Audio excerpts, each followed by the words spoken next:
Hello friends, ఇక 12th week captaincy contenders కోసం X contestants అయితే వస్తున్నారు కదా టాస్క్లు ఆడడానికి.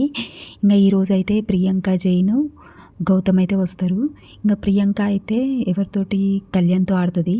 ఇంకా అందులో అయితే కళ్యాణ్ విన్ అవుతాడు. ఇంకా గౌతమ్ ఏమో భరణితో ఆడతాడు. అందులో గౌతమ్ విన్ అవుతాడు. ఇక తర్వాత అయితే ప్రేరణ వస్తుంది. ప్రేరణ ఎవరితో ఆడుతుంది అంటే తనుజతో ఆడుతుంది. ఇంకా ప్రేరణ తనుజకి ఒక బాల్ టాస్క్ అయితే పెడతారు. అందులో ఇక ప్రేరణ అయితే విన్ అవుతుంది. ఇంకా తర్వాత ఇంకెవరు వస్తారు అని అంటే మానస్ వస్తాడు. మానస్ ఎవరితో ఆడతాడంటే డెమన్ పవన్తో ఆడతాడు. ఇంకా మానస్ డెమన్ పవన్ టాస్క్లలో డెమన్ పవన్ అయితే విన్ అవుతాడంట. ఇంకా డెమన్ పవన్ కూడా క్యాప్టెన్సీ కంటెండర్ అయితే అవుతాడు. ఇంకా కళ్యాణ్ డెమన్ పవన్ అయితే క్యాప్టెన్సీ కంటెండర్స్ అయితే అయ్యారు. ఇంకా నెక్స్ట్ వచ్చేసి హారిక వస్తుందంట. దేత్తడి హారిక. హారిక వచ్చి సుమన్ శెట్టితో ఆడుతుందంట. సుమన్ శెట్టితో టాస్క్ ఆడి హారిక అయితే విన్ అవుతుంది.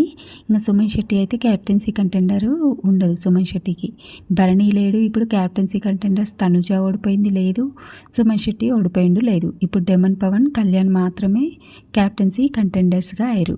తర్వాత అయితే యావర్ వస్తాడు. యావర్ మీకు ఐడియానే ఉంటుంది కదా, తెలుగు మామూలుగా వస్తుంది చూడండి, కొద్దిగా యావర్ అయితే వస్తాడు. యావర్ ఎవరితో ఆడతాడు అనేది ఇంకా మనకు అప్డేట్ లేదు. వచ్చాక నేను అప్డేట్ ఇస్తాను. ఇంకా యావర్ కూడా వస్తాడు హౌస్లోకి.